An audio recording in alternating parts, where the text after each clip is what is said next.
আরেকটা জিনিস জীবনে এই শিক্ষাটা আমি কবে থেকে সেটা থেকে আমি ঢুকিয়ে ঢুকিয়ে ধাক্কাকে গিয়ে শিখছে হচ্ছে জাজমেন্ট না করা কারণ প্রত্যেক মানুষ ইউনিক, তার সমস্যা ইউনিক, তার সুবিধা ইউনিক, তার অসুবিধাও ইউনিক। সবচেয়ে বড় কথা কারো মনের খবর পেয়ে যায় যে তার জীবনকে যাপন করতেছে সেই শুধু তার জীবন সম্পর্কে নিজের জাজমেন্ট নিজে করতে পারে।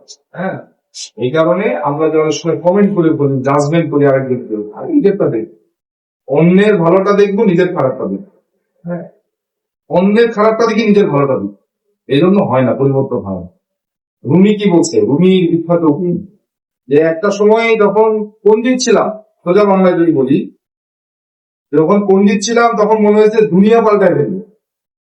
হ্যাঁ, এখন যখন আমি আমার মধ্যে প্রজ্ঞা আসছে, আমার মধ্যে জ্ঞান আসছে, তখন আমি বুঝি যে আসলে দুনিয়া পাল্টানোর দরকার নাই, নিজেদের পাল্টালেই দুনিয়া পাল্টাবে। তাই না? রঙই কথা নেই। আমরা খালি অন্যের দোষটা দেখি, এইটা সমস্যা, সমাজে এই সমস্যা, মানুষের মধ্যে এই সমস্যা, এইটা বদলাইতে হবে, এটা ঠিক করতে হবে। কিন্তু এই যে সমাজটা, এই যে রাষ্ট্রটা, এটা তো আসলে জড় পদার্থ দিয়ে তৈরি না, আমাদের মতো মানুষ দিয়ে তৈরি না। তো ভাই আমরা নিজে যার যার নিজের দায়িত্ব নিলেই তো আর হয়ে যায়। যেমন ধরেন এখন অনেক কেওয়াস হচ্ছে, আপনাকে দায়িত্ব দেওয়া হলো এটাকে থামাও। আপনি মাইকে বললেন, উঠে বললেন, এই সবাই থামো, কথা বলো না, এই তুমি হইতে তো তুমি এই কথা বলো না, এই তোমার এই কথা বলার দরকার কি?